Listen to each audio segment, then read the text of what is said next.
बिस्मिल्लाहिर्रहमानिर्रहीम। अस्सलाम वालेकुम नाज़रीन, आप देख रहे हैं प्रोग्राम सिटी 10 और मैं हूं आपकी मेज़बान अना यूसुफ। उम्मीद है आप सब लोग ठीक ठाक होंगे। दिन का आगाज़ भी आपका सबका अच्छे से हो चुका होगा। जो लोग स्कूल्स में हैं, टीचर्स भी, स्टूडेंट्स भी ऑब्वियसली अपनी पढ़ाई में मसरूफ़ होंगे। घरों में बहुत सारी ख़वातीन इस वक्त नाश्ता वगैरह बनाने में बिजी होती हैं। तो जी आप साथ साथ हमारा शो देखते रहें, क्योंकि हम यहाँ पर आपके लिए बहुत सारी ज़बरदस्त ख़बरें भी शेयर करेंगे और अपने मेहमानों से भी आपकी मुलाकात कराएंगे। शो का आगाज़ हम करते हैं आज की अच्छी बात। बिस्मिल्लाहिर्रहमानिर्रहीम। ये बात याद रखिए कि रमज़ानुल मुबारक के महीने में इंसान कोई भी नेकी करता है, उस नेकी का अज्र 70 गुना बढ़ा दिया जाता है। यानी मिसाल के तौर पर हम रमज़ानुल मुबारक के अलावा नमाज़ पढ़ते हैं, फ़र्ज़ नमाज अदा करते हैं, तो रमज़ानुल मुबारक में जो फ़र्ज़ नमाज हम अदा करते हैं उसका सवाब कहीं ज़्यादा हो जाता है। रमज़ानुल मुबारक में जो हम नफल भी पढ़ते हैं ना, उन नवाफिल का सवाब भी रमज़ानुल मुबारक के अलावा जो फ़र्ज़ नमाज है उसके बराबर हो जाता है। तो आप अंदाज़ा कीजिए कि रमज़ानुल मुबारक में इबादत का कितना खुदा की तरफ से अज्र है और कितना सवाब है। और इसी तरह अगर आप कुरान की तिलावत भी करते हैं, आप रोज़ा भी रखते हैं और अपने ख़याल को, अपनी सोच को, अपनी फ़िक्र को, अपने इरादे और इख्तियार को आप पाक और साफ़ भी रखते हैं, तो इसका कितना बड़ा अज्र और कितना बड़ा सवाब है। तो हमें ये चाहिए कि रमज़ानुल मुबारक में हम ख़ुसूसी तौर पर इबादत का भी एहतमाम करें, कुरान की तिलावत का भी, सखावत का भी और दूसरे नेकी के कामों का, ताकि हम ज़्यादा से ज़्यादा रमज़ानुल मुबारक में अल्लाह सुब्हानहू व तआला के एहसान का और उसके रहमत का हम हकदार बन सकें। आमीन सुम आमीन। ये थी जी आज की अच्छी बात। खबरें क्या हैं आज की? पहली खबर, पंजाब में मैच फंस गया, अलीम खान ग्रुप का परवेज़ इलाही की हिमायत से इनकार।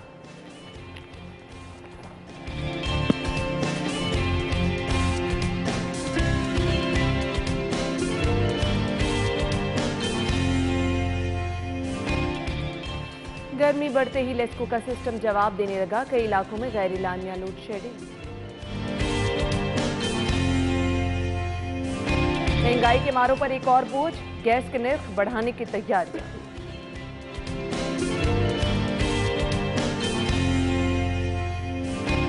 पंजाब में तरक्याती मंसूबों के लिए फंड्स के इजरा को ब्रेक।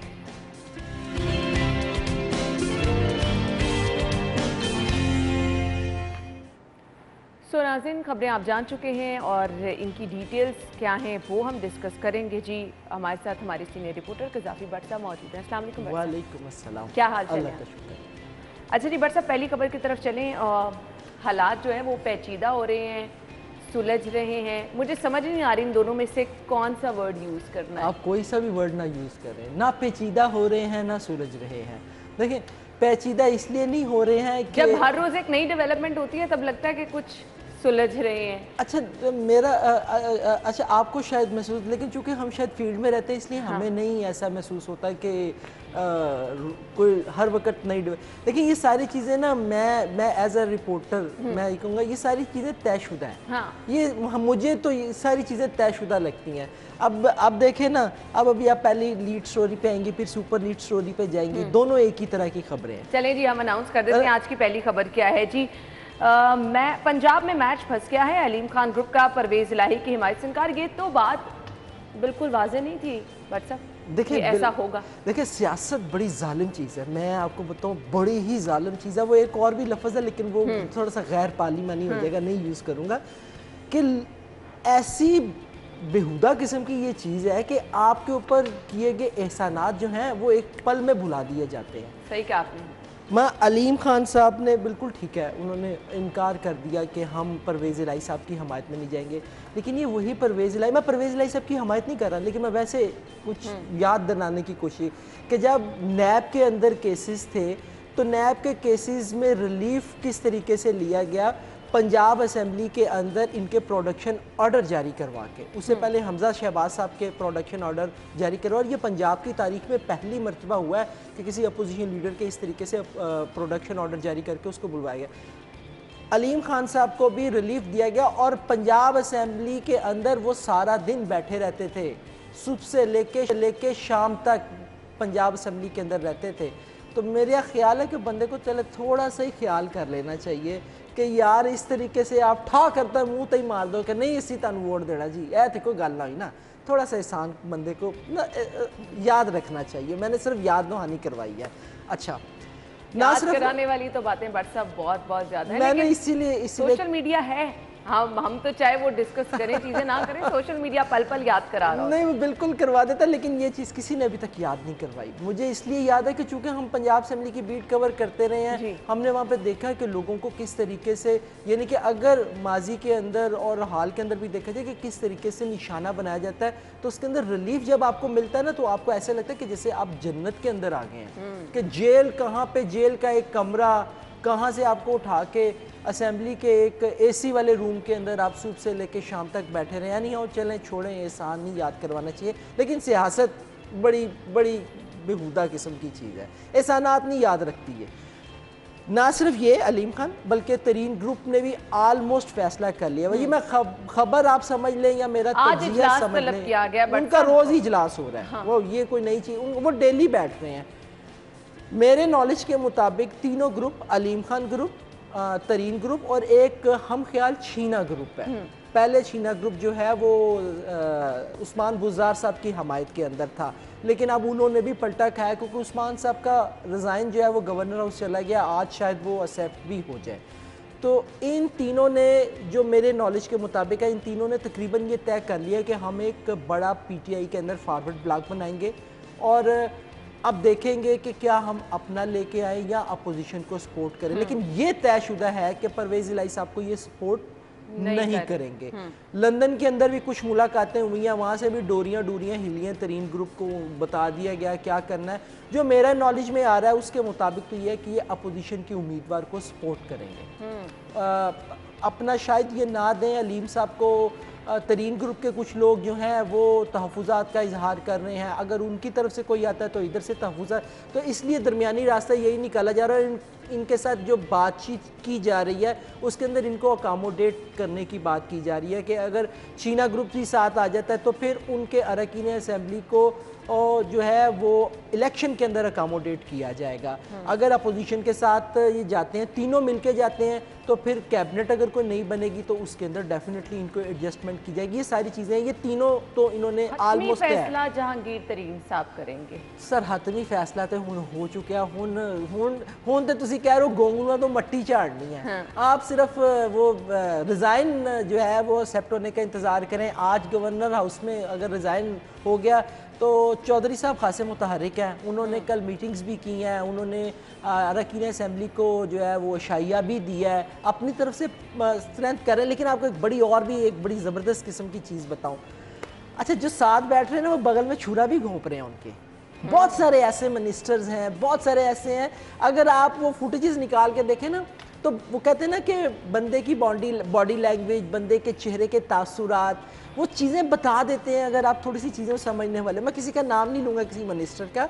2-3 मिनिस्टर्स ऐसे हैं जो दिल के अंदर बड़ा खुश हो रहे हैं कि यार देखो चौधरी साहब ना हो की रहे। बट साहब ये तो पहले दिन से ही था कि जी लोगों की हिमायतें किस किस के साथ थी, बज़ाहिर तो नहीं बताया जा रहा था, लेकिन ऑलमोस्ट सब लोग जानते भी थे कि क्या क्या कुछ पीछे हो रहा है। और अगर हम उस्मान बुज़दार साहब की बात करें तो पहले दिन से उनके हक में तो कोई था ही उनके हक, बिल्कुल आप सही कह रहे हैं। और ये इन तीनों ग्रुपों के अंदर आप देख लें, इन तीनों ग्रुपों के अंदर आपको मोस्टली वो लोग मिलेंगे कि जिनको कैबिनेट के अंदर एडजस्ट नहीं किया गया, जिनको तरक्याती फंड्स नहीं दिए गए, जिनके काम जो हैं वो नहीं किए गए। मुझे ज़ाती तौर पर उस्मान बुज़दार साहब के जाने का मैं तो आपको पता है, मैं शुरू दिन से कहता हूँ मुझे प्राइम मिनिस्टर के खिलाफ भी, देखें वो तहरीक अदम एतमाद के नंबर उनके पूरे हो चुके हैं अपोजिशन के। ये कहना कि नहीं है पूरे, बल्कि वादू हैं उनके पास। मैं तो पहले दिन से कहता रहता था कि इस हुकूमत को आप 5 साल पूरे करने दें। अब मुझे नहीं पता कि ये 4 साल पूरे करवा के अगले 1 साल के अंदर क्या जिन निकाल लेंगे, महंगाई का जिन किस तरह काबू करेंगे। आप अपोजिशन लीडर की प्रेस कॉन्फ्रेंस उठा के देख लीजिए वो कर रहे हैं। जब उनसे ये सवाल किया जाता है कि भाईजान ने पेट्रोल की कीमत किस तरह मैनेज करोगे महंगाई, उनके पास जवाब नहीं है। और हालात ही बट सब ऐसे हैं, क्या क्या कुछ मैनेज तो सर आप मुझे बताएं फिर अगर ये 5 साल पूरे कर लेता तो क्या हर्ज है। हाँ। जो देखें जो तबाही फिरनी है वो तबाही फिर चुकी है आपकी।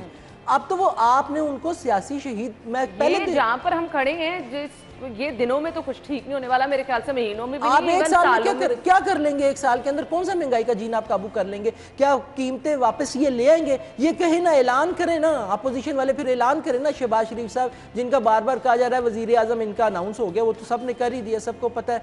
लेकिन फिर ये भी तो बताए ना कि भाई आम आदमी को रिलीफ आप कैसे देंगे? क्या ये चीजें रिवर्ट करेंगे? आम आदमी को आटा जो है वो मिलेगा पुरानी कीमतों के ऊपर? क्या पेट्रोल की प्राइसेस जो हैं वो 150 रुपए से 168 169 जितना भी इस वक्त चल रहा है, सन तो उन्हें भी नहीं याद रहता कि इस टाइम 1 लीटर जा किन्ने दा रहा, जाके कही दा भाई जना 500 रुपए का पेट्रोल पा दियो। अल्लाह दी कसम है, यानी कि हमें ये भी नहीं याद है। आज सिर्फ यह वेख रहे हो पेट्रोल वधना किस टाइम है। हाँ, आटा मिलेगा कि नहीं मिलेगा? आटा नहीं मिल रहा है, बताए ना भाई कैसे करेंगे? कोई प्लान है आपके पास? आप अभी तक प्लान कोई नहीं लेके आए, आप सिर्फ ये कह रहे हैं एन भी ला दो, एन भी वड दो, इथे आप बैठो उथे उन्होंने बिठा दो। ये करेंगे क्या भाई? करेंगे क्या? हमें तो ये बताए ना, आवाम को तो इस बात से दिलचस्पी है ना कि मेरी प्रॉब्लम्स क्या कम होंगी?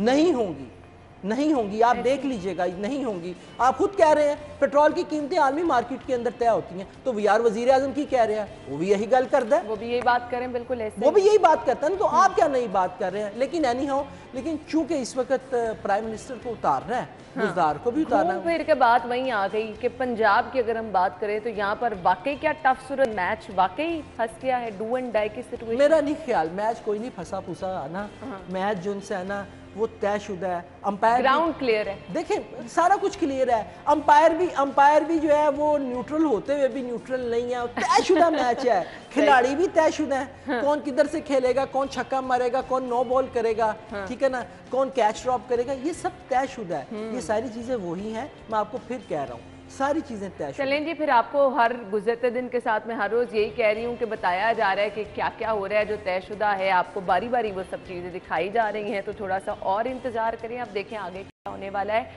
फ़िलहाल जो हो रहा है वो ये है कि मुख्तलिफ इलाकों से कल हमें खबरें ये मौसूल हुई हैं कि लाइट नहीं आ रही है। मुतासिरीन में हम खुद भी शामिल थे, तो देखते हैं जी ब्रेक के बाद आकर के क्या सूरत हाल है और जानेंगे कि आगे माह रमज़ान में क्या होने वाला है। ब्रेक के बाद आते हैं, हमारे साथ रहिए।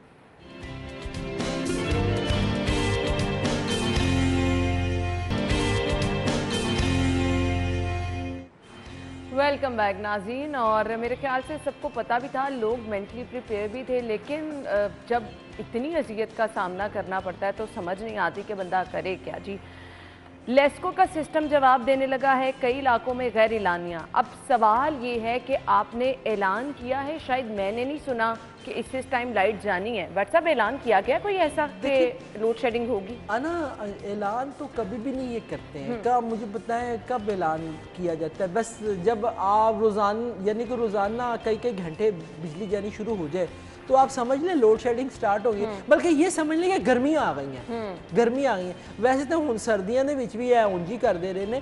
अच्छा, आज तक देखो पूरे मुल्क का सिस्टम नहीं बन सका, तो इस बेचारे लेस्को का कहाँ फिर सिस्टम बनना है कि लोगों को अजियत के अंदर मुब्तला कर देते हैं। अभी आप अगर सिपरा साहब कहीं लाइन पर आ जाते तो अब उनसे इन्होंने ये कहा होगा जी रमज़ानुल मुबारक के अंदर लोड शेडिंग फ्री, बिजली नहीं जाएगी।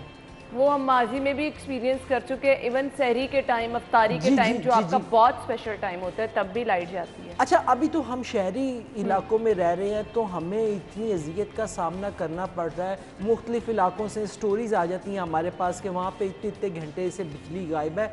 देहाती इलाकों के अंदर क्या हाल होगा आप ये देखिए। बिल्कुल ठीक है, देहाती इलाकों के अंदर बड़ा बुरा हाल है। अच्छा चलें, बिजली जो भी लेस्को का इंतज़ाम है, जो कुछ भी है, आप आसानियाँ कहाँ पे पैदा कर रहे हैं? आप जो अभी आप ये देखें, इस गवर्नमेंट ने या जो भी है, इस गवर्नमेंट ने नहीं तो पिछली गवर्नमेंट ने किया होगा, वो इन्होंने कर दिया होगा उसके ऊपर कि जो सोलर एनर्जी है आपने उसको भी महंगा कर दिया कि बंदा ये कहे कि चलो यार किसी तरीके से कड़वा घूंट भर के घर के ऊपर। आम आदमी के लिए बट साहब मुमकिन नहीं, आपने पूरे घर को अगर सोलर पे मुंतकिल करना है उसके लिए भी आपको अच्छे खासे पैसे चाहिए। मैं वही कह रहा हूँ ना, अभी मैं पिछले दिनों एक स्टोरी आई हुई थी जिसके ऊपर ये था कि सोलर के ऊपर शिफ्टिंग के लिए जो मजीद चार्जेस हैं, जो टैक्स है वो बढ़ा दिया गया। आप मुझे बताएं, अगर कोई गरीब आदमी किसी न किसी तरीके से एक आध वो लगवा भी लेता है कि यार चलो हम नहीं तो कम से कम बच्चे तो रात को सो जाएं सुकून के साथ एक पंखे के नीचे। आपने तो वो भी महंगा कर दिया है। बिल्कुल है। घरों के अंदर चिड़चिड़ापन पैदा नहीं होगा, ऑफिस के अंदर चिड़चिड़ापन पैदा आप नहीं होगा। चिड़चिड़ापन कह रहे हैं, मुझे तो टेंशन होती है। मेरे लिए तो चीज़ें इतने नए नए एक्सपीरियंस हो रहे हैं, मतलब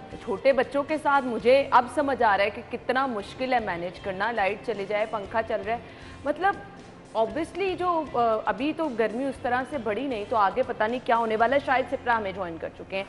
अस्सलाम वालेकुम शाहिद सिप्रा साहब, क्या हाल चाल है आपके?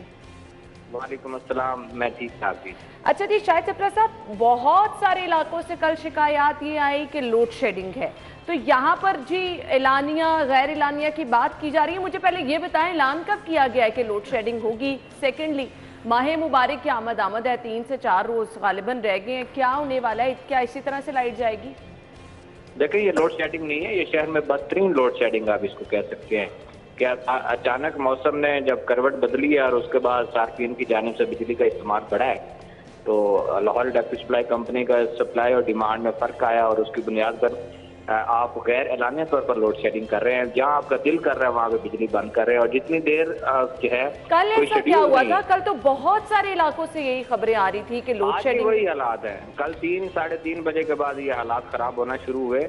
बेसिकली जो जनरेशन है, जिस पर मिनिस्ट्री ऑफ पावर का भी एक स्टेटमेंट सामने आया है कि उनके पावर हाउसेज जो है वहाँ से बिजली की बंदिश जो है वो हुई है, वहाँ से जनरेशन नहीं हो रही, तो उसकी बुनियाद पर हो रहा है। बात करने का मकसद ये है कि रमज़ान मुबारक का आपने जिक्र किया, मौसम गर्मा आ गया, ये तमाम तैयारी विफाकी हुकूमत को करना होती है कि हमने और उसके देखें, आज 10 दिन 12 दिन पहले आपने तमाम डिस्ट्रीब्यूशन कंपनी से आपने डिमांड भी मांग ली कि कंपनीज ने आपको डिमांड भी दे दी कि आप इतना कोटा दें कि उसकी बुनियाद पर हम सार्फिन को बिजली पहुंचा सकेंगे। उसके बावजूद ये फेलियर होना और बदतरीन लोड शेडिंग का सामना है।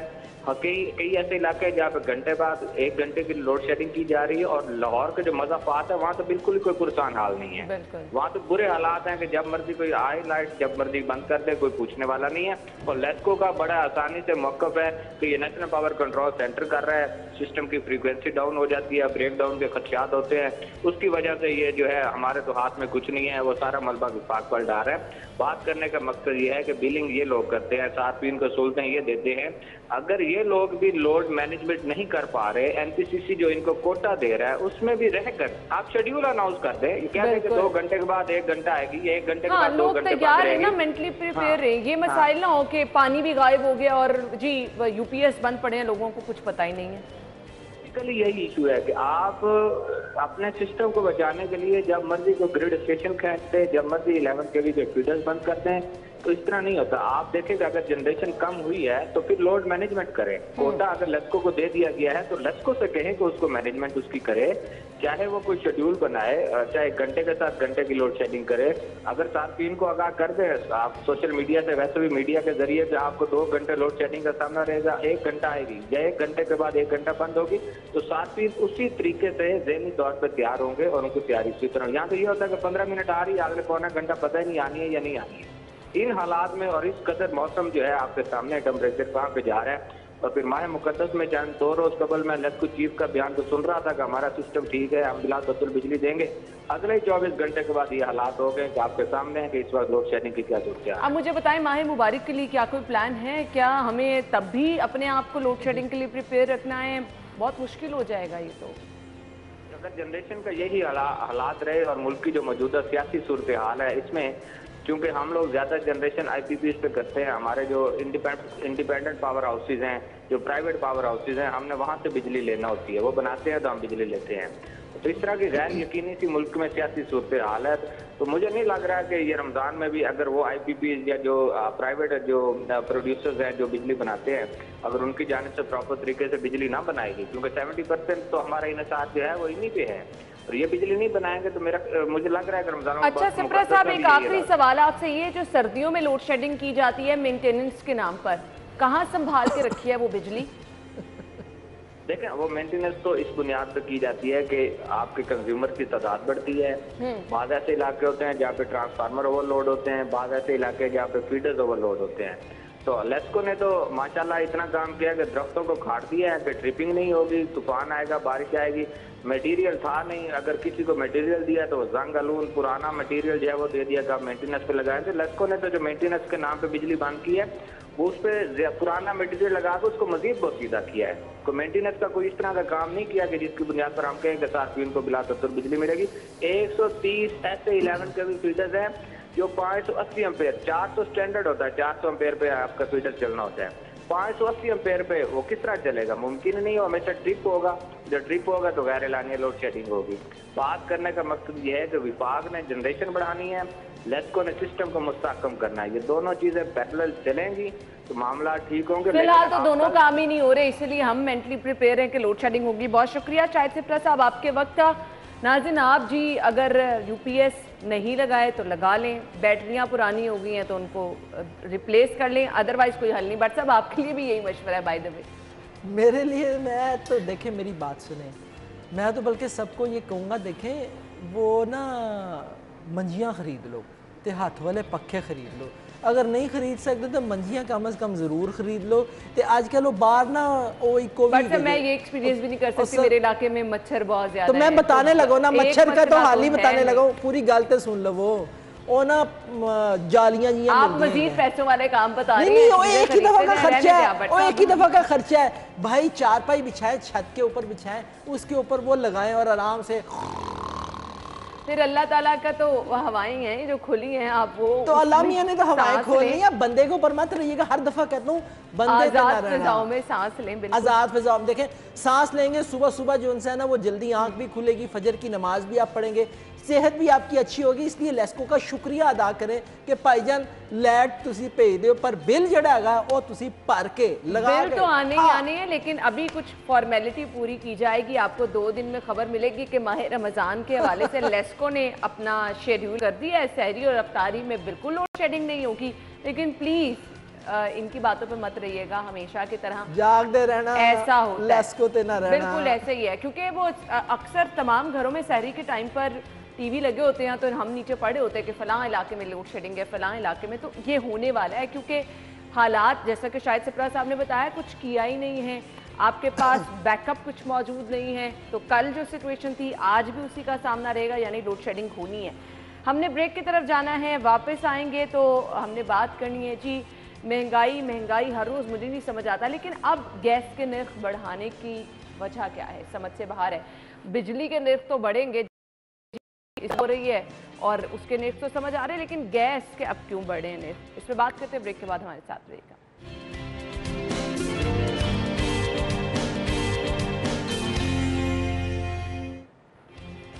Welcome back. मसला कोई एक हो तो डिस्कस करें, समझ कुछ नहीं आ रहा। और व्हाट्सएप ब्रेक में छोटी छोटी ख्वाहिशों का इजहार कर रहे थे।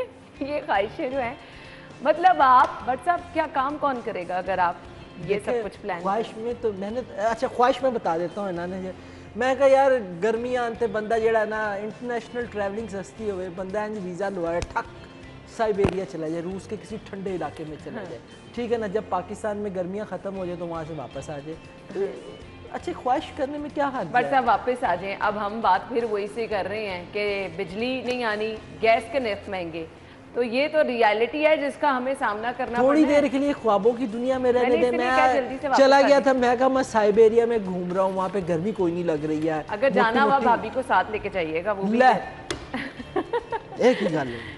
चलिए जी, अब कुछ मसला डिस्कस कर लेते हैं। मैंने कहा मसला तो कोई एक नहीं है, अब ये गैस के नर्ख क्यों बढ़े, मुझे ये समझा दें। देखिए जी, आलमी मंडी उन्होंने कहा है, वो जो एमडी हैं अली जे हमदानी साहब, उन्होंने वो कहते हैं आलमी मंडी में गैस की कीमत बढ़ रही है, तो इस वजह से गैस के नर्ख जो है वो हमें बढ़ाने पड़ेंगे। अगेन अगर हम यहाँ पे बात करें, नर्ख अगर बढ़ रहे हैं तो मुख्तलिफ इलाकों में गैस प्रेशर भी कम है। अब इसकी क्या वजह? देखिए सर्दियों में आपको गैस नहीं मिलती है, गर्मियों के अंदर भी वही हाल होता है। देखिए ना, लेस्को का सिस्टम आपका कोई नहीं है, आपका गैस का सिस्टम आपका कोई नहीं है, महंगाई को कंट्रोल करने का आपके पास आपका सिस्टम है कौन सा? देखिए क्वेश्चन तो ये कि गवर्नमेंट से ये पूछे जाए भाईजान आपके पास सिस्टम है कौन सा, वो कहने सड़कों एक सिस्टम है कौड़ी कौड़ी खेडन का, किनू लाना किन चढ़ाना गवर्नमेंट सीट पर। यानी कि वो आप महंगाई महंगाई महंगाई, मैं कहने लगा था कोई और खबर लभी है जिसके कोई महंगाई वाली गल ना हो। कि हम लोग डिस्कस क्या करें बट साहब, अभी तो आप देखें रमज़ान बाजार लग गए, ओपन मार्केट से कंपैरिजन किया, वहाँ से भी आपको हर रोज यही इश्यूज लोगों के पता आप ये देखिएगा इन रमजान, देखिए वो रोक दी गई है सब्सिडी। वो कल राव साहब ने खबर दी, वो जो समरी 8 अरब रुपए की या पता नहीं कितने अरब रुपए की समरी थी, वो ब्यूरोक्रेसी ढूंढती फिर रही है कि वो समरी है कितने भाईजान, ताकि कोई थोड़ी सब्सिडी तो दे सकी। कल डीसी साहब ने खुद ये चीज़ एडमिट किया कि मौजूदा सियासी सूरत हाल के पेश नज़र पता नहीं वो सब्सिडी जो अनाउंस की गई है मिल भी पाएगी या नहीं। हालात इस तरह के कि अभी कुछ कहना कबल है इस वक्त। सर सारे हाथ बांध के बैठ गए हैं कि बस ठीक है, हूँ गवर्नमेंट जा रही है, नवी गवर्नमेंट आएगी, नई पॉलिसी आएगी, जो कुछ भी आएगा, लेकिन उसमें अवाम जो है वो बेचारी अवाम रुल रही है। गैस के निर्ख आपने बढ़ाने के लिए समरी मूव कर दी है, ठीक है, ब्लेस्को बिजली आपको मिल नहीं रही है, बिजली भी बढ़ रही है, पेट्रोल अभी खड़ा है, आप ये थोड़े दिन ठहर जाइए, जिस दिन गवर्नमेंट की तब्दीली होगी पेट्रोल फिर एंड करके शू करके निकल जाएगा। रिलीफ नहीं है सर, आपको रिलीफ मिल भी नहीं सकता। अब मुझे परेशानी ये हो रही है, मैं साथ ही ये खबर भी ऐड कर लेती हूँ जी। ओपन मार्केट में आटे की किल्लत, हर किसी ने आटे की खरीदारी करनी है और इस महीने में हमें पता है माह मुबारक में आटे का इस्तेमाल दुगना हो जाता है। मतलब आपने सहरी के टाइम पे सभी लोगों ने रोज़ा रखने के लिए रोटी खानी है, तो ये तो बहुत ज़्यादा मुश्किल हालात हो जाएंगे। देखें बरकतों वाला महीना है तो इसकी बरकतें तो देखें ना, हर बंदा अपने अपने तई उसको समेटता है। मुझे इतनी शर्मिंदगी होती है कि जब हम ये डिस्कस करते हैं ना कि जी रमज़ान मुबारक में चीज़ों की कीमतों के अंदर 200% इजाफा हो गया। आप ये देखिए क्रिसमस आता है, वो चीज़ों को इस तरीके से सस्ता कर देते हैं कि जो 1000 रुपये वाली चीज़ है वो आपको 100-200 रुपये में मिल रही होती है।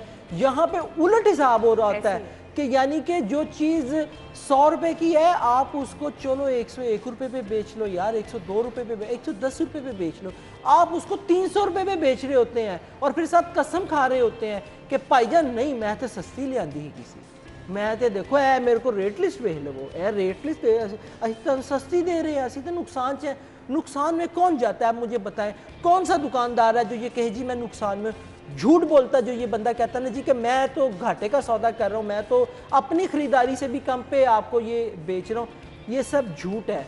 ये इतना बरकतों वाला महीना है और हम इतने फर्राटे के साथ झूठ अगर बोल ऊपर रहे मार्केट में ये सूरत हाल है तो रमज़ान बाजार के बाहर जब लोग ट्रक लगे देखते हैं तो ऑब्वियसली लोग रुक करेंगे। तो ये जो गुज़श्ता साल हमने चीनी के हालात देखे, इस दफ़ा आटे के साथ तो नहीं होने वाला कि लंबी कतारें होंगी, लोग इंतजार कर रहे होंगी, आईडी कार्ड दिखा के आपको सिर्फ एक आटे का थैला मिलेगा। आईडी कार्ड को तो मुझे नहीं पता, लेकिन लंबी कतारें तो लगेंगी, ये तो 100% श्योर है कि लंबी कतारें ना लगें। ये था मतलब आपके अंगूठों पे निशान लगाए जा रहे थे जिसने चीनी एक दफा ले लिया। ये हमारा हाल है कि हम हर चीज जो सी है कि यार बंदा 2 ना ले जाए, 3 ना ले जाए, अच्छा जिसने ले जानी है यार बंदा पूछे, तुसी ओनू बैक हैंड तो पिछो जाके दे ते देंदे हो, पूरे ट्रक तुसी चुकवा देंदे हो। और इससे भी ज्यादा अफसोसनाक बात कि इन रमजान बाजारों के अंदर जो क्वालिटी की चीज आती है वो क्वालिटी की नहीं होती, वो बहुत ही थकी हुई चीज आप देते हैं। खैर डीसी साहब ने कल ये कहा है कि जी हम इंश्योर कराएंगे क्वालिटी अच्छी हो, तो ये तो हमने रमजान बाजारों से लाइव करना ही करना है, तो दिखाएंगे अपने नाजरीन को किस कदर। अच्छा जी अवामी सवारी की बात कर लेते हैं जी। महंगी होंडा मोटरसाइकिल 2 से 9,000 रुपये तक महंगी हो गई है, कुछ नहीं खरीद सकते आप, गाड़ी तो कोई ले नहीं सकता, जिसने बाइक भी बेचारे ने खरीदनी है वो भी पता नहीं अब क्या करेगा। रुकिया है मैं बार कहना ना साइकिल ले लो, साइकिल ले लो, वो भी सस्ती नहीं है बट साहब। तो सर हो गई ना महंगी, आपने मेरी बात सुनी नहीं सुनी, आपने भी लोगों की तरह सुन के इधर से सुनी इधर से निकाल दी। मैंने कहा था कि साइकिलें ले लें सर, साइकिलें ले लें, साइकिलें भी महंगी हुई, साइकिलें भी महंगी हो गई हैं, मोटरसाइकिल क्या करेंगे आप? अच्छा चलें छोड़े रहने थे मैं इस पर, लेकिन महंगी होने से भी कोई फर्क नहीं पड़ेगा ना, जिसने खरीदनी है उसने खरीदनी है। आप अभी मार्केट चले जाए। अच्छा मैं बहुत सारे लोगों से ये बात सुनती हूँ कि जिसने खरीदनी है, लोग फिर अपनी ज़िंदगी तंग करते हैं, उधार उठा लेते हैं, मतलब परेशान अपने आप, ज़रूरत की चीज़ है ना उसके बगैर तो गुजारा ही नहीं है।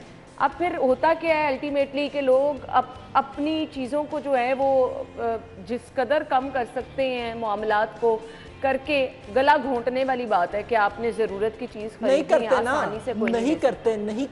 नहीं करते लोग 70 होती है ना, ये बढ़ गई है ना। अच्छा शहजाद को कहीं सर्वे कर ले, अल्लाह की कसम मैं सीरियसली आपको बता रहा हूँ, मैं मोटरसाइकिल मेरे पास तो नहीं है मोटरसाइकिल, ठीक है ना, लोग अपनी 70 बेच के ना असी तो 1 to 5 लानी है जी, 1 to 5 आप क्या सर लोग लेते हैं, इसी वजह से तो कीमतें बढ़ जाती हैं, इसी वजह से तो ये सारी चीजें हो जाती हैं। उसकी रीजन ये है के लोगों को पता है कि लोगों ने ये चीज़ खरीदनी है, आप जो मर्जी कर लें, इन्होंने खरीदनी है, 70 बेचनी है, होंडा 125 हम क्या क्या चीजें इस्तेमाल करना छोड़ दें कि कीमतें बढ़ रही हैं। सर कुछ थोड़ा सा तो अपने अंदर, मेरी बात सुने, थोड़ा सा तो अपने अंदर थोड़ा सा कोई इस्तेकाम लाए, चीजों इस्तेमाल करना छोड़ दिया, आटा महंगा कट कर दो ना।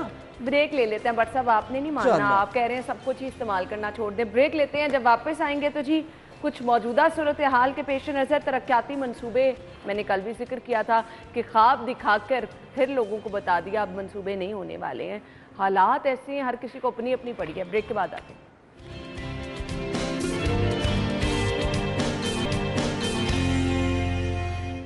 ब्रेक के बाद खुश आमदीद। पंजाब में तरक्याती मंसूबों के लिए फंड के इजरा को ब्रेक लग गई है। मुल्क की मौजूदा सियासी सूरत हाल के पेश नज़र ऐसा हो रहा है, अब जो कुछ होगा, लाइट नहीं आएगी, गैस नहीं आएगी, तरक्याती मंसूबे नहीं कंप्लीट होंगे, रमज़ान बाजारों में चीज़ें नहीं पहुंचेंगी, होगा क्या, जवाब क्या मिलेगा? मुल्क की सूरत हाल ऐसी है। ऐसे ही है भट्ट साहब। देखिए तरक्याती फंड्स जो है ना, अब ये देखिए जिस इलाके के अंदर अगर आधी सड़क बन गई है तो वो आधी सड़क ही अब बनी रहेगी। अब वो कब कंप्लीट होगी कोई पता नहीं। जहाँ भी सीवरेज के पाइप जो हैं वो पड़ चुके हैं, वो जितने पड़े हैं बस वो सड़क जिसने की, बाकी रोड पे पड़े हैं तो वहीं के वहीं। अच्छा, इसके अंदर जो सबसे बड़ा नुकसान है, चलो ये तो जो हो गया, 1 मिनट रह गया भट्ट साहब, हमें जल्दी से वाइंड अप करना है कि जो लोग फंड्स लेके जा चुके हैं, जिन लोगों को फंड्स मिल चुके हैं, वो अब आपको नजर नहीं आएंगे, वो खा पी गए, वो अपने बैंकों के अंदर के।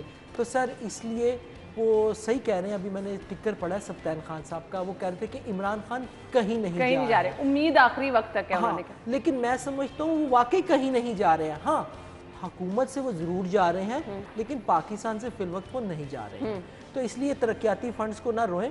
अभी तो आप खबरें तेजी से देना शुरू हो गई हैं। Thank you so much Bhatt साहब, बहुत बहुत शुक्रिया आपके वक्त के लिए। नाज़रीन, हमने एक ब्रेक लेनी है, हेडलाइंस के बाद आपको ज्वाइन करेंगे, हमारे साथ ही रहिएगा।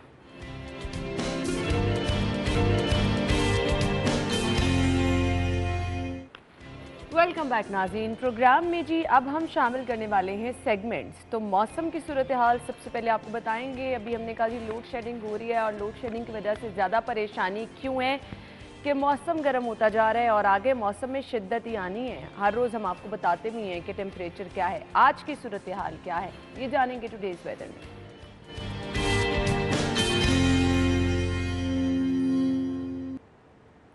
अच्छा जी, मौसम कैसा है आज दिन भर, मैक्सिमम टेम्परेचर क्या होगा, और जी इसके साथ साथ आने वाले दिनों में गर्मी की शिद्दत कितनी बढ़ने वाली है, मौसम कैसा रहेगा।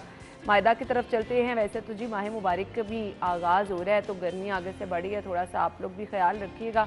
मायदा की तरफ चलते हैं। जी मायदा, कहिएगा मौसम कैसा है इस वक्त और दिन भर कैसा रहेगा आज? शहर लाहौर के मौसम की बात करें तो शहर लाहौर के मौसम में जो है वो खासी तब्दीली देखने में नज़र आ रही है। जून वाली गर्मी जो है वो बाकायदा देखने में नज़र आ रही है। अभी मैं भी जब आ रही थी रास्ते में तो खासी गर्मी की शिद्दत महसूस की जा रही थी। धूप की किरणें इस कदर तेज़ थी कि हाथ पाँव को जलाती हुई नज़र आ रही थी। ऐसा लग रहा था जैसे हम जो है वो इस टाइम जून जुलाई वाली गर्मी जो है वो सुबह के औकात में जो है वो बर्दाश्त करते हुए नज़र आ रहे हैं। इसी के साथ जो है महकमा मौसमियात की जानिब से, क्योंकि मौजूदा दर्जा हरारत सुबह के औकात में ही 26 डिग्री सेंटीग्रेड रिकॉर्ड किया जा रहा है, उसी के साथ साथ जो है वो दोपहर के औकात में सबसे ज़्यादा 36 से 37 डिग्री ग्रेड तक जो है वो दर्जा हरारत रिकॉर्ड किए जाने के अमकानात है। तो शहरी जो हैं वो डिटॉक्स वाटर का जो है वो ज़्यादा से ज़्यादा इस्तेमाल करें, लेकिन उसी के साथ ग्लासेस और जो अम्ब्रेला का इस्तेमाल भी लाजमी करें धूप से बचने के लिए। जहाँ पर मौसम तब्दील है तो दूसरी जानिब शहर में अगर एयर क्वालिटी इंडेक्स की बात करें तो वो भी बेकाबू है, वो भी कंट्रोल में देखने में नज़र नहीं आ रहा।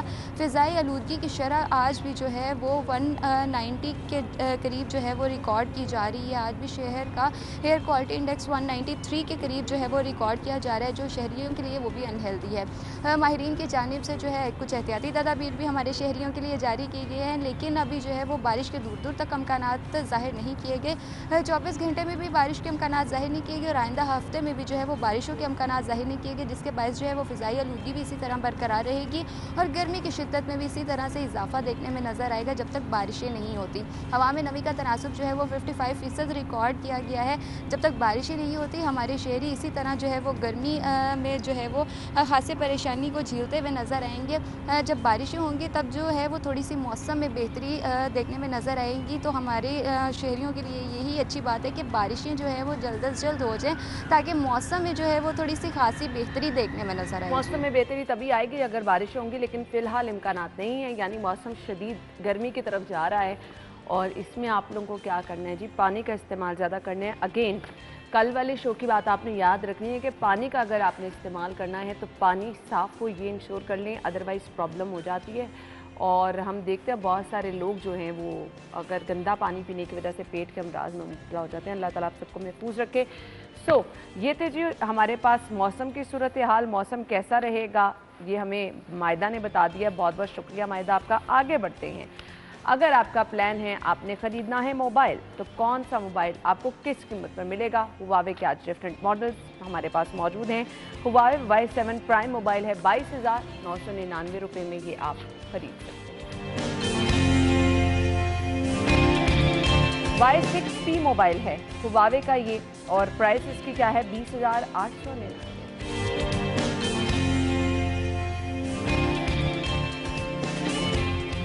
हुआवे मोबाइल Y6S है और इसकी कीमत क्या है जी? अगर आप ये मोबाइल खरीदना चाहते हैं 19,800 रुपये में आपको मिलेगा।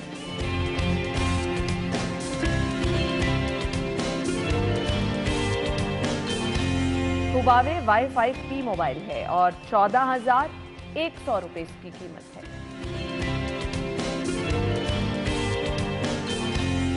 अच्छा जी, मैं मोबाइल के रेट्स तो हमने कर लिए हैं आपके साथ शेयर। अब जो इशू बहुत ज़्यादा लोगों को फेस करना पड़ा है, हमने अपने न्यूज़ सेगमेंट में भी आज ये चीज़ डिस्कस की है, महंगाई।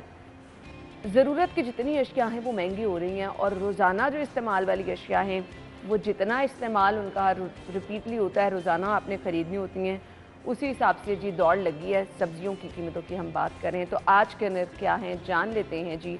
अगला सेगमेंट शामिल करते हैं आज के भाव।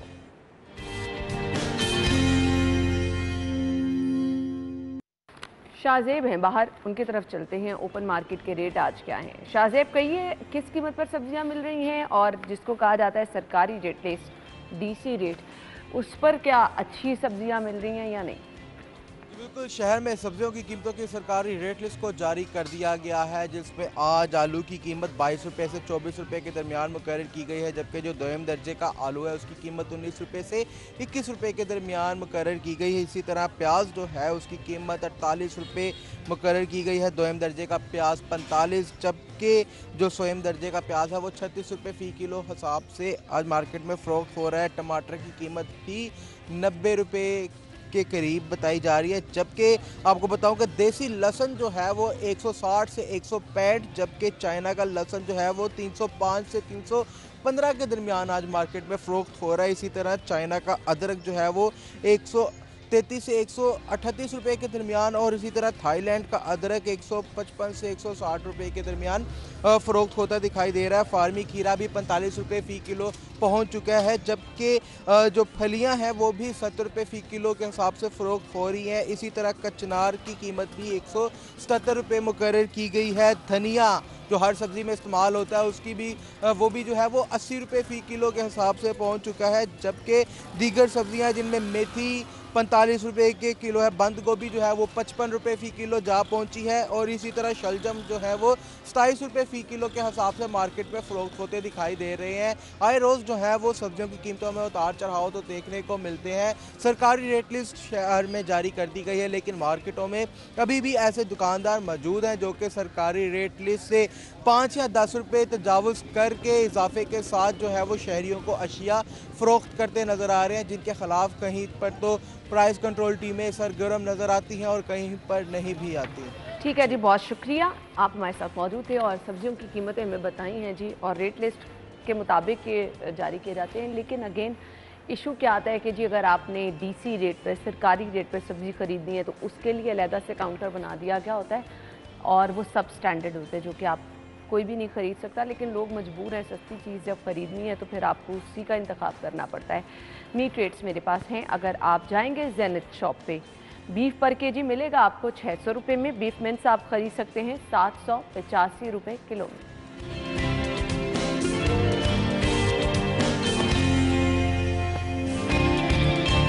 मटन 1524 रुपये किलो और मटन मिन्स आपको मिलेगा 1650 रुपये किलो।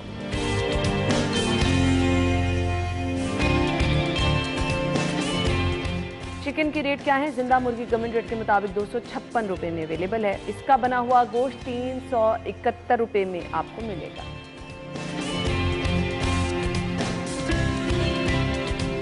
अब आ जाएंगी एग रेट्स क्या हैं। रिटेल प्राइस के मुताबिक अगर आप अंडों की खरीदारी करेंगे तो ये आपको मिलेंगे जी 126 रुपये दर्जन। होलसेल पे जाएंगे 2 रुपये आप बचा सकते हैं। होलसेल से अगर आप खरीदारी करेंगे तो 124 रुपये दर्जन में आप खरीदारी कर सकते हैं। इसके बाद है मेरे पास गोरमे के रेट, जहां से 125 रुपये दर्जन में आप अंडों की खरीदारी कर सकते हैं।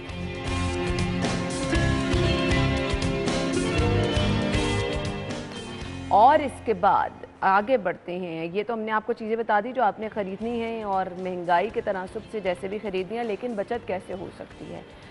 अगला सेगमेंट शामिल करते हैं बचत बाजार।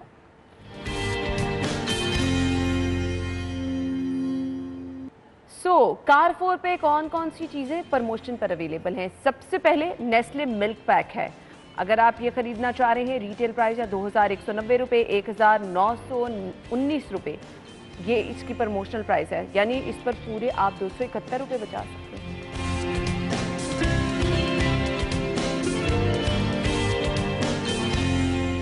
सबरोसो नगेट्स हैं जी, रिटेल प्राइस 720, प्रमोशन पर 449 रुपीज़ और इस पर भी जी अच्छी खासी प्रमोशन लगी है, 271 रुपीज़ आप बचा सकें।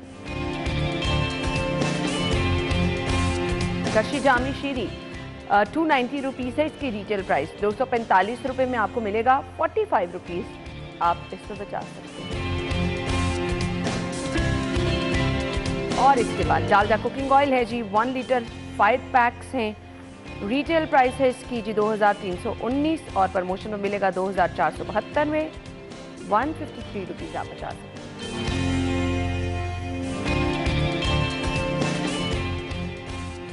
तो ये तो थी जी हमारी आज की चीज़ें जो हमने आपके साथ शेयर की हैं जो आपको प्रमोशन पर मिल सकती हैं। अब बताएंगे आपको सेल्स कहाँ कहाँ लगी हैं। जी ख़रीदारी अगर आपने करनी है चैनवन पे जाइए, आपको 50% ऑफ है।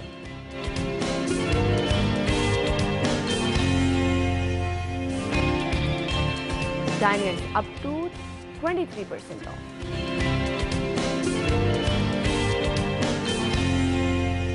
ईडन रोड पे अगर आप जाएंगे आपको 50% ऑफ।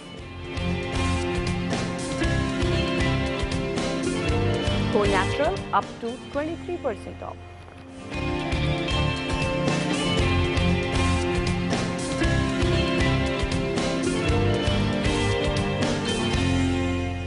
जी तो नाज़रीन, आपको बता दिया जी बचत आप कैसे कर सकते हैं। आगे बढ़ते हैं, अगला सेगमेंट शामिल करते हैं, जान लेते हैं माल का हाल।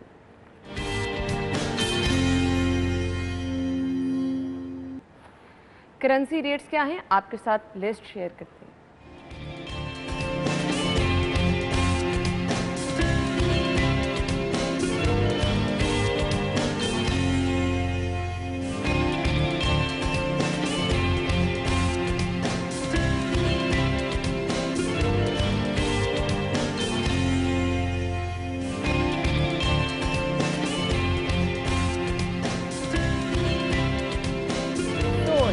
जी नाज़रीन, रेट लिस्ट जो कि आपके साथ शेयर की है, अभी एक अपडेट आप तक पहुंचानी है और अपडेट ये है कि जी रेट थी आप तक पहुंचा दी। फिलहाल एक ब्रेक लेते हैं, ज्वाइन करेंगे आपको इस ब्रेक के बाद।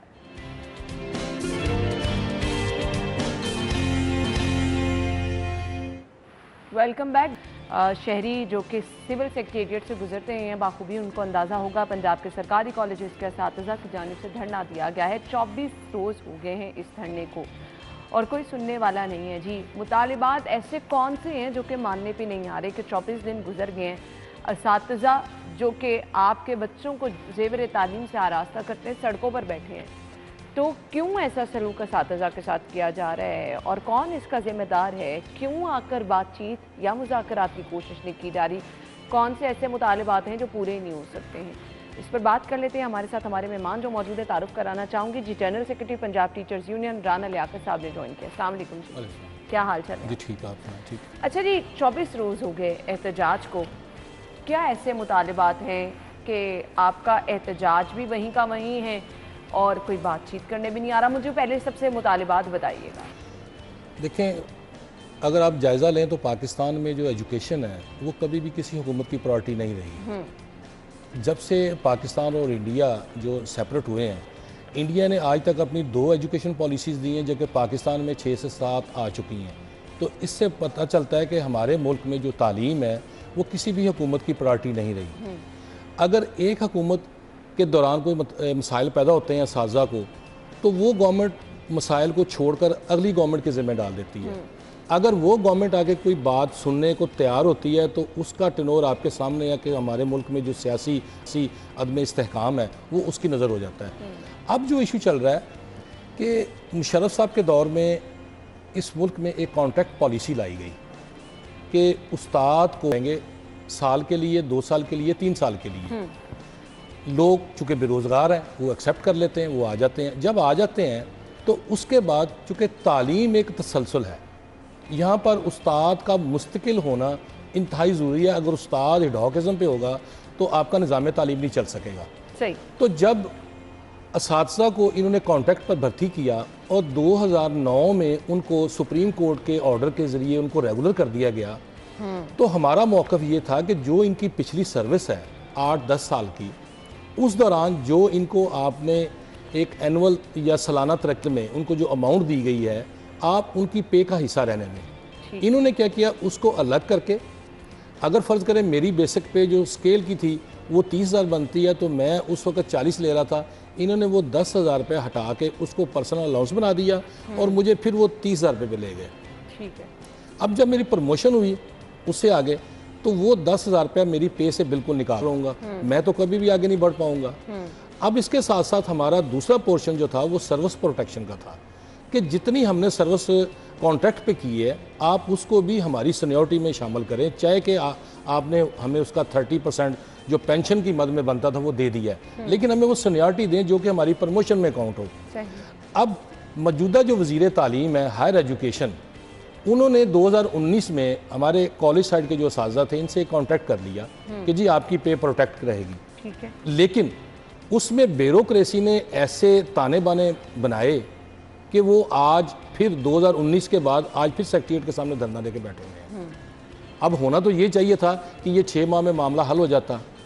अब अगर दूसरी तरफ आप आती हैं तो स्कूल एजुकेशन में इसी तरह से 1 लाख से ज़्यादा टीचर मुतासर हैं और पहले तो उनके मुतालबे को रिकॉग्नाइज ही नहीं किया जाता था। हम कोर्ट्स में गए, कोर्ट्स में बहुत सारे फैसले आ चुके हुए हैं कि इनको आप पे प्रोटेक्ट करें, इनकी आप सर्विस प्रोटेक्शन करें। लेकिन अभी 15 मार्च को जब हमने बहुत बड़ा प्रोटेस्ट किया हज़ारों की शक्ल में, तो उस वक्त चीफ सेक्रेटरी ने उस मुतालबे को ओन किया और सेक्रेटरी एजुकेशन को और सेक्रेटरी हायर एजुकेशन को कहा कि आप 30 डेज़ में इसको हल करें। अब चूँकि कॉलेजेस के जो हमारे साजा हैं, हर आदमी को अगर ये उसकी पे जो पर्सनल अलाउंस काट लेते हैं तो 5-5, 7-7 लाख रुपए इनको रिकवरी डल सकती है। सही। तो अब उस्ताद तो पहले ही महंगाई के हाथों पिसा हुआ है, जब आपको इतनी बड़ी रिकवरी देनी पड़ेगी तो वो अपने बच्चों को क्या खिलाएगा? जब उसके बच्चे भूखे मरेंगे तो वो बच्चों को तालीम कैसे देगा? ऐसे मुतालिबात नहीं है कि तस्लीम ना किए जाए। जी जी, आप लोग देखें, सैलरी तो हम ले रहे हैं, हमें आप पोर्शन बना के देते हैं, हम उसको मर्ज क्यों नहीं कर देते? यानी कि हमारे मुल्क में जो है ना मसाइल पैदा किए जाते हैं उनको हल करने की तरफ नहीं ले जाया जाता। कोई आपकी बात सुनने के लिए आया, मुज़ाकरात के लिए आया? जी कोई भी नहीं। मैं बता रहा हूँ कि वो बेचारे 24-25 दिन से वहाँ पर बैठे हुए हैं और बदकिस्मती ये है कि गवर्नमेंट जो है वो अपने गवर्नमेंट बचाने के लिए लगी हुई है कि हम किसी तरह रह जाएं, उनकी तरफ कोई ध्यान नहीं दे पा रहा। लेकिन जो बच्चों का लॉस हो रहा है वो पूरी कौम का लॉस है। कि जब देखें साजा एहतजाज पर आएंगे और साजा मजबूर है कि जब आप उनको कहेंगे जी कि आपकी तनख्वाहें हमने कम कर देनी है या उनमें से कटौतियाँ करनी है या आपको पे प्रोटेक्शन हमने नहीं देनी, तो वो तो फिर बिलबिलाएंगे। रीज़न क्या बताई जा रही है, क्यों ये मुतालिबात नहीं माने जा रहे? क्या कहा जा रहा है कि मतलब ये मानने वाले मुतालिबात नहीं है? नहीं, ऐसी भी कोई बात नहीं है, ऐसी भी कोई बात नहीं, यानी चुप है। चुप है कि देखते क्या होता है। ये शोर शोर करके उठ के चले जाएंगे, उस्ताद हैं, इन्होंने कौन सी तोड़ फोड़ करनी है। यहीं पर अगर कोई लेबर के लोग बैठे होते या आवाम होती, वो पथराव करती, तो ये उनकी बात सुनते। अगर प्राइम मिनिस्टर 5 रुपये बिजली के यूनिट में कम कर सकता है, 10 रुपये पेट्रोल में कम कर सकता है, तो वो इन असाजा की जो रिकवरी है वो ख़त्म नहीं कर सकता, इनकी पे प्रोटेक्शन नहीं कर सकता, इनकी सर्विस प्रोटेक्शन इनको नहीं दे सकता। सिर्फ ये है कि उस्ताद सेक्रेटेरिएट के बाहर आप मौजूद हैं, इतनी अहम जगह है, हर रोज़ अहम शख्सियात वहाँ से गुजरती भी हैं। मतलब ना सिर्फ वो लोग जिनका कंसर्न है, वैसे भी इंतज़ामिया से भी किसी ने बातचीत करने की कोशिश की? इंतज़ामिया देखें, एसी वगैरह या डीएसपी वगैरह से बात करने का फ़ायदा नहीं है। और मैं तो हैरान हूँ कि हमारे मुल्क की अदलिया तो वो तो किसी बड़े को कुछ देना रिलीफ हो तो वो फौरी तौर पर उसके लिए बेंच बन जाता है। बताएगा आपका एहतजाज पुरअमन है? आप जी पुरअमन है, अभी तक पुरअमन है, लेकिन ये कब तक होगा पुरअमन? और हमें अंदेशा है कि जो बच्चे तालीम से महरूम हो रहे हैं वो इस एहतजाज का हिस्सा ना बन जाएं। और इसके साथ साथ मैं आज गवर्नमेंट को ये भी खबरदार करना चाहता हूँ कि कहीं स्कूल असातिज़ा जिनकी तादाद 1 लाख से ज़्यादा है वो भी आहिस्ता आहिस्ता इस तरफ ना आ जाएं कहीं, और फिर इनके लिए मसाइल पैदा होंगे। इश्यूज उनके भी यही हैं? बिल्कुल सेम इश्यूज़ है। ठीक है, बिल्कुल सेम इश्यूज़ है कि हम भी यही कहते हैं कि जो आप हमें 2 या 3 हज़ार रुपया अलग से पर्सनल अलाउंस दे रहे हैं, आप हमारी बेसिक पे में उसको मर्ज करें, प्रमोशन के बाद आप उसको उसमें से ना काटें। हमारी जो ज़िंदगी है उसको आप आसाइशों से महरूम ना करें। जो पहले थोड़ी बहुत आप दे रहे हैं, पहले ही हमारे मुल्क में जो है उस्ताद को आप क्या दे रहे हैं कि प्राइमरी टीचर जो है उसको 28,000 रुपये आप दे रहे हैं, एलिमेंट्री स्कूल का 32,000 रुपये दे रहे हैं। जबकि आप बाहर के ममालिक में चलें जिनकी आप मिसालें देते हैं, जिनसे हमारा मुकाबला करवाना चाहते हैं, वो सबसे ज़्यादा टीचर को पे करते हैं और सबसे ज़्यादा एहतराम टीचर को देते हैं। लेकिन हमारी बदकिस्मती ये है कि हमारे मुल्क में सबसे ज़्यादा जो नुकसान महरूम रखा जाता है इज्जत से भी और मुआशी तौर पर भी, वो उस्ताद है। ये इतना बड़ा इशू है कि अगर आप अपना काम ठीक से करना भी चाहें, आप डिलीवर नहीं सही तरह कर पाते, क्योंकि ये कहीं ना कहीं अल्टीमेटली मुआशी मसाइल जो हैं आपको मेंटली तौर पर डिस्टर्ब करके रखते हैं। जी, तो मैं देखे ना, मैं आपकी मिसाल आपको दे देता हूँ कि आप जिस इदारे में काम कर रही हैं, आपको फ़र्ज़ करें 35,000 रुपये बिजली का बिल आ गया है, तो आप इस प्रोग्राम को अच्छी तरह होस्ट कर पाएंगी? अगर आप मुआशी तौर पर बिल्कुल आप स्टेबल नहीं, आपकी सैलरी या आपकी सैलरी जो फिक्स है उसमें उसको किस तरह ज़्यादा बिल आ गए तो कैसे करेंगी? अल्टीमेटली जब तक उस्ताद मुआशी तौर पर खुशहाल नहीं होगा, ज़हनी तौर पर आज़ाद नहीं होगा, उस वक्त तक आप बेहतर तालीम बच्चों को नहीं दे। बिल्कुल आपने सही कहा, और इसके लिए बहुत ज़्यादा ज़रूरी है कि ये तमाम मुतालिबात जो हैं, चले मानना नहीं, बात तो सुन लें, तैयार तो रहें कि कम से कम असातिज़ा जो हैं वो कह क्या रहे हैं। अब 24 रोज़ गुजर गए हैं, आगे माह मुबारक शुरू होने वाला है, प्लान क्या आपका? इसी तरह से आप प्लान इंशाअल्लाह ताला यहीं पर ये लोग बैठेंगे, रोज़े भी यहीं पर रखेंगे, ईद भी यहीं पर गुजारेंगे। उनके इरादे मुस्तहकम हैं, मजबूत हैं, क्योंकि उन्होंने बार बार जो है छोटा छोटा एहतजाज करके तंग आ चुके हुए हैं। कोई कॉल, कोई लेटर आला हुकाम तक पहुँचाने की आप लोगों की तवसत से डेली उनको पैगाम जा रहा है, मीडिया इसमें भरपूर हमारा साथ दे रहा है, और हमेशा मीडिया ने जो है प्रिंट ने और इलेक्ट्रॉनिक ने वो हमेशा जो है तालीम और असातिज़ा के मसाइल को, वो बिलखसूस सिटी 42 ने और 24 ने, इन्होंने हमेशा इनकी प्रायोरिटी रही है कि वो एजुकेशन के और असातिज़ा के मसाइल को वो उजागर किया है। लेकिन हैरानगी ये है कि इतने बड़े चैनल्स जो हैं, ठीक है, वो भी इस बात पे कह रहे हैं कि ये साजा बैठे हुए हैं, लेकिन गवर्नमेंट उससे मस नहीं हो रही। नहीं जी, किसी भी महज़ब माशरे में ये चीज़ जो है बिल्कुल भी सूट नहीं करती कि आपके उस्ताद जिन्होंने स्टूडेंट्स को पढ़ाना है, जो कि उनके मुस्तकबिल के ज़िम्मेदार हैं, वो सड़कों पर अगर होंगे तो किस तरह से आप आला तालीम की बातें कर सकते हैं? किस तरह से आप स्टूडेंट्स को ये कह सकते हैं कि जी इन्होंने आगे जाके मुल्क व कौम की खिदमत करनी है, अगर उस्ताद के साथ ये सलूक किया जाएगा? मैसेज क्या एंड देना चाहेंगे देखने वालों को?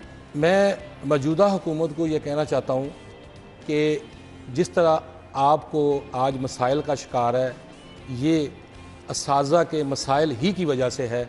अगर उस्ताद मुतमईन होगा तो मुआशरा मुतमईन होगा, और मुआशरा मुतमईन होगा तो हुकूमतें मुस्तहकम होंगी। जी, बहुत बहुत शुक्रिया आपके वक्त के लिए, और हम चाहते हैं कि जी ये मसला फिलफौर हल हो। जो कुछ भी एक दरमियानी रास्ता तो हर सूरत निकालना चाहिए ना। चलें, सारे मुतालिबात भी नहीं मान सकते, लेकिन जो जायज़ मुतालिबात हैं ज़रूर उन पर नज़रसानी होनी चाहिए, क्योंकि 24 दिन एक बड़ा टाइम है, और आगे जैसे माह मुबारक है, इसी तरह से धरना रहा तो जहाँ पर स्टूडेंट्स का नुकसान होगा वहाँ पर ये लोग जो कि अपना काम छोड़ के बैठे हैं, अपने घर बार छोड़ के बैठे हैं, उनकी भी बहुत सारी चीज़ें डिस्टर्ब हो रही हैं। तो इस मसले को फिलहाल हल होना चाहिए। हम एक ब्रेक लेंगे, ज्वाइन करेंगे आपको ब्रेक के बाद। टीम को कहेंगे, लेकिन जो हालात हाफिज शहबाज बता रहे, परेशानी हो रही है, मुसलसल 10 मैच हारने के बाद प्रेशर इतना ज़्यादा हो जाता है। खैर, आमिर भाई हमारे साथ स्टूडियो में मौजूद है, उनको वेलकम कहेंगे और उनसे पूछ लेते हैं कि क्या उम्मीदें हैं आज के मैच से उनको। अस्सलाम वालेकुम आमिर। वालेकुम अस्सलाम। क्या हाल चाल है? अल्लाह करम, शुक्र है। अब देखिए, हाफिज शहबाज अगर ये कहेंगे मुसलसल 10 मैच हार गए हैं और आज के मैच पर फैसला होना है, तो फिर अफसोस तो होगा ही। नहीं, आज का मैच जीत सकता है। देखें, जो भी हालात हों, जैसे भी हों, और उसका कोई ब्रेकअप पॉइंट होता है। 10 मैच हों, 20 हों, 50 हों, कभी तो उसको टूटना है। और क्रिकेट में कोई चीज़ ऐसी नहीं है। मैं समझता हूँ कि आज का मैच जो है वो PSL हमारे सामने एक बड़ी मिसाल है। और PSL में भी बहुत सारी चीज़ें ऐसी हुई, लेकिन पाकिस्तान की टीम बेहतर भी है, कम्बिनेशन भी ठीक है। और जिस तरह की तब्दीली की ये बात करें, ये तो भी की जा रही थी। एक तो शहनशाह अफरीदी वापस आ जाएंगे। लाहौर की पिच बाकी पूरे पाकिस्तान की तमाम पिचेस से डिफरेंट होती है। और उसकी बुनियादी वजह यह है कि यहाँ पे कज़ाफ़ी स्टेडियम के अंदर शुरू से ही ऐसी पिचेस बनाई जाती हैं जो बॉलर्स को बहुत हेल्प करती हैं। और दोनों तरह के बॉलर्स को, तेज़ को भी जो सीम पे करते हैं, और स्पिन बॉलिंग को भी जो कि लेग और ऑफ स्पिन करते हैं, दोनों को फ़ायदा होता है। और मैं समझता हूँ कि कोई ज़ख्म खाए हुए हैं पाकिस्तानी शेर इस वक्त, और ज़ख्मी हैं। बहुत बड़ी शिकस्त हुई पहली शिकस्त बहुत बड़ी थी। अब वो गलतियां शायद वो ना करें। और दूसरा, अगर अब्दुल्ला शफीक भी शामिल कर लिए जाएं, और आसफ अली की भी उन्होंने जिक्र किया, हार्ड हिटर की ज़रूरत नहीं है। मेरा ख्याल है किससे लगाएं अब्दुल्ला शफीक। बाबर आपका फॉर्म में है। हाँ। इमामुल हक जो हैं वो फॉर्म में हैं, और उनका भी 100 हुआ था। ये जो लोग हैं, इनसे ही उम्मीदें हैं। रिजवान बहुत अच्छी फॉर्म में है, PSL में उन्होंने बहुत अच्छा परफॉर्म किया है। एक आध मैच में हो जाता है। Hasan Ali out of form है, उनको मेरे ख्याल रेस्ट कराना चाहिए और उन पर काम करना चाहिए। PSL में भी मैं ये बार बार कहता रहा कि हसन अली को ज़रूरत है रेस्ट की और उस पर काम करने की। उसको उस पर प्रेशर है, साइकोलॉजिकली वो प्रेशर में है, उसमें से उसको निकालना होगा। जब तक आप उसको नहीं निकालेंगे, मैं नहीं समझता कि वो वापस अपनी फॉर्म में अच्छा, ऑस्ट्रेलिया की टीम के लिए क्या कुछ आज मुश्किल हो सकती है, क्योंकि उनके टीम के कुछ मेंबर कोविड का भी शिकार हुए। कल मुलाकात होगी आपसे सेम टाइम पर। इजाज़त दीजिए, अल्लाह हाफिज़।